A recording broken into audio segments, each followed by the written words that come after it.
1937 yılında yayımlanan Fareler ve İnsanlar, Nobel Edebiyat Ödüllü yazar John Steinbeck'in kaleminden çıkmış kısa ama sarsıcı bir başyapıttır. Büyük buhran döneminin acımasız Amerika'sında yoksulluk içinde dostluğu, umudu ve insan onurunu anlatır. Steinbeck, 1920. yıllarda Kaliforniya'da göçmen işçi olarak çalıştı. Roman, onun tanık olduğu hayatların bir yansımasıdır. Lenny karakteri ise gerçek bir kişiden esinlenmiştir.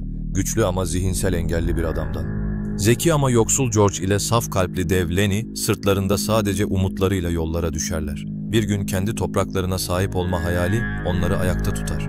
Lenny tavşanları sever. George her gece aynı hikayeyi anlatır. Küçük bir çiftlikleri olacak, kendi yiyeceklerini yetiştirecekler. Ve sen tavşanlara bakacaksın Lenny, der her defasında.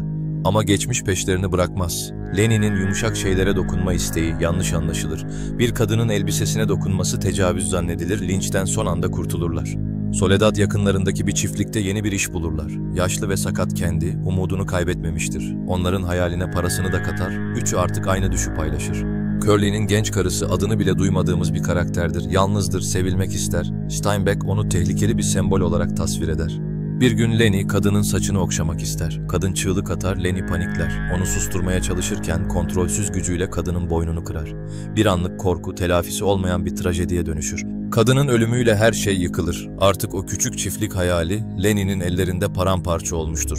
George, Curly ve diğer işçilerin öfkeli kalabalığının yola çıktığını duyar. Bir yanda yıllardır koruduğu dostu, diğer yanda acımasız bir linç tehlikesi vardır. George arkadaşını başkalarının eline bırakmamaya karar verir. Onu koruyamadığı her anın yüküyle bu kez en ağır kararı kendisi alır.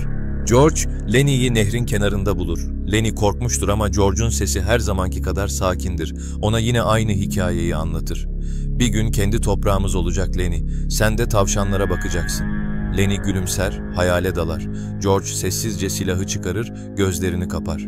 Bir dostun bir dostu kurtarmak için attığı o tek kurşun yankılanır. George Lenny'yi vurmuştur. Çünkü onun acı çekmesine, linç edilmesine dayanamaz. George'un yüzünde ne zafer ne teslimiyet vardır. Yalnızca yıkım.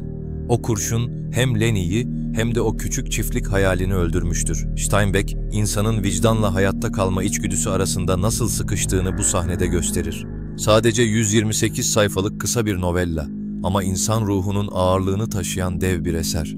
Fareler ve İnsanlar umutla yıkımın, dostlukla yalnızlığın en sade ama en çarpıcı anlatımıdır.